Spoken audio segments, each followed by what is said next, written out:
Welcome to This Explainer. Today we're diving into some seriously mind-bending, counterintuitive truths about technology, modern myth, and, well, our digital rapture. But we aren't starting out in some sterile Silicon Valley lab or a stuffy philosophy classroom. No, we're going to uncover these deep structural realities through the lens of a wildly absurd, sweltering wildlife mockumentary. Let's jump right in. Okay, let's set the scene with this completely bizarre narrative setup. What you're looking at is a project document for a highly produced wildlife mission. But here's the catch. It's actually an operation designed to bridge genuine ecological education with some incredibly heavy, weaponized affiliate marketing for a streetwear brand called Tiaga. It treats the absolute absurd with total seriousness, and it creates this amazing chaotic friction between raw, unbothered nature and pure corporate spoof. And here is the absolute core of the comedy driving this whole mockumentary. On one side, we have our host, Jackson Apex Vance. He's the clout naturalist. He basically views himself as a cross between a rugged survivalist and a high-fashion influencer. And on the other side, Dr. Eris Thorne, a legitimate purist herpetologist in mud-stained, exhausted utilitarian rags who is just completely incapable of playing along with Jackson's reality TV drama. To really picture this comedy of clout playing out, you have to visualize the setting.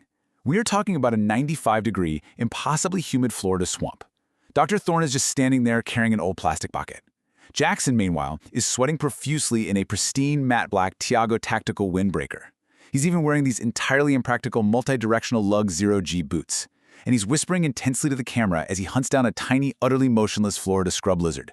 So Jackson is literally lifting his foot to show off the unscuffed sole of his 0G boot for an affiliate link, right?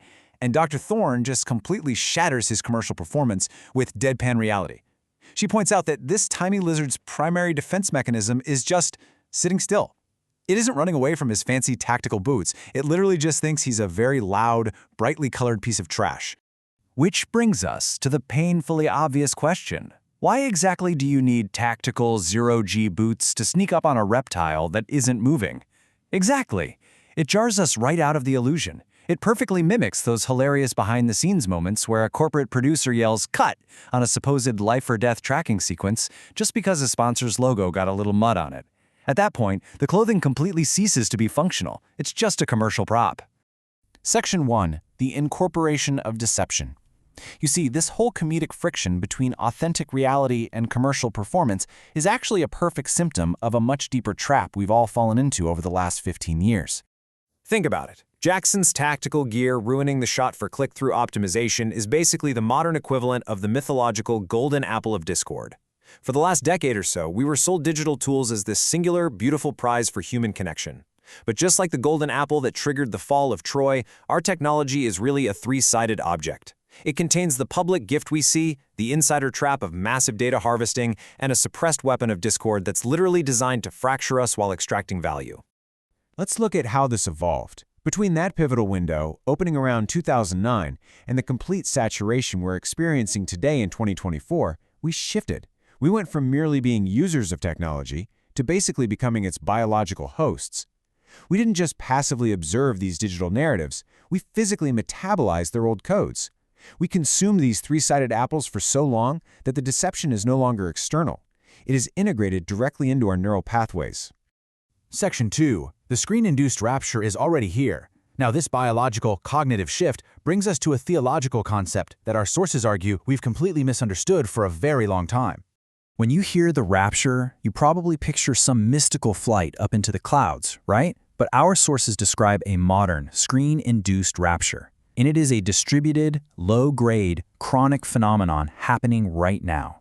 It's a systematic breakdown of human presence, where the digital screen provides an absolute, ontological override of the physical world.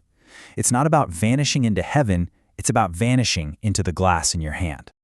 This happens the exact moment a digital feed becomes more real to you than the physical proximity of a friend or your spouse sitting right next to you on the couch. We essentially leave behind a physical world that simply no longer possesses the clout to hold our attention.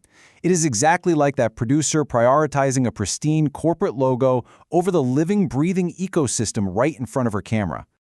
There's this incredibly raw quote from one of the users in our sources. They said, "I was raptured whenever I told my wife to be off the phone at night. Hey, I don't really like this. This is stupid. You can talk to me.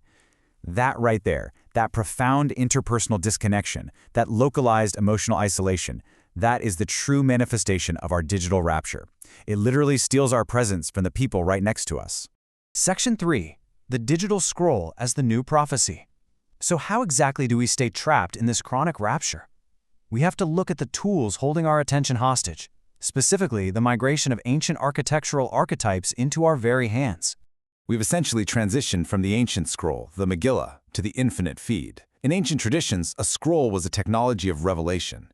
It required physical effort to unroll and uncover sequential, hidden truths. Prophecy was a destination you worked toward. But the thumb-driven digital scroll completely inverts this. It's a predictive medium.